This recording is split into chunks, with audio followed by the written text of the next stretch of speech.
एक बार की बात है, किसी गांव के मंदिर में देव शर्मा नाम का एक प्रतिष्ठित साधु रहता था। गांव में सभी लोग उसका सम्मान करते थे। उसे अपने भक्तों से दान में तरह तरह के वस्त्र, उपहार, खाद्य सामग्री और पैसे मिलते थे। उन वस्त्रों को बेचकर साधु ने काफी धन जमा कर लिया था। साधु कभी किसी पर विश्वास नहीं करता था और हमेशा अपने धन की सुरक्षा के लिए चिंतित रहता था। वह अपने धन को एक पोटली में रखता था और उसे हमेशा अपने साथ लेकर ही चलता था। उसी गांव में एक ठग रहता था। बहुत दिनों से काफी उसकी नज़र साधु के धन पर थी। ठग हमेशा साधु का पीछा किया करता था, लेकिन साधु उस गठरी को कभी अपने से अलग नहीं होने देता।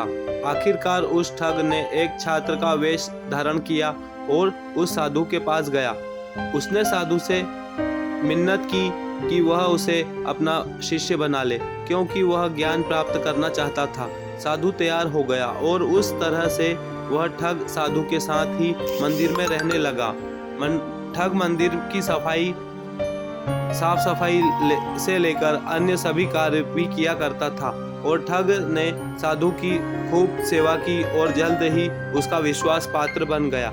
एक दिन साधु को पास के गांव में एक अनुष्ठान के लिए आमंत्रित किया गया। साधु ने वह आमंत्रण स्वीकार किया और निश्चित दिन साधु अपने शिष्य के साथ अनुष्ठान में भाग लेने के लिए निकल पड़ा। रास्ते में एक नदी पड़ी और साधु ने स्नान करने की इच्छा व्यक्त की।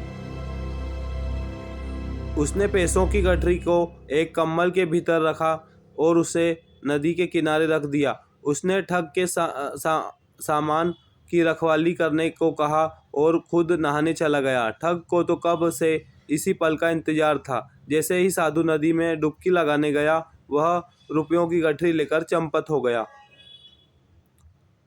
इस कहानी से हमें यह शिक्षा मिलती है कि किसी अजनबी की चिकनी चुपड़ी बातों को में आकर ही उस पर विश्वास नहीं कर लेना चाहिए।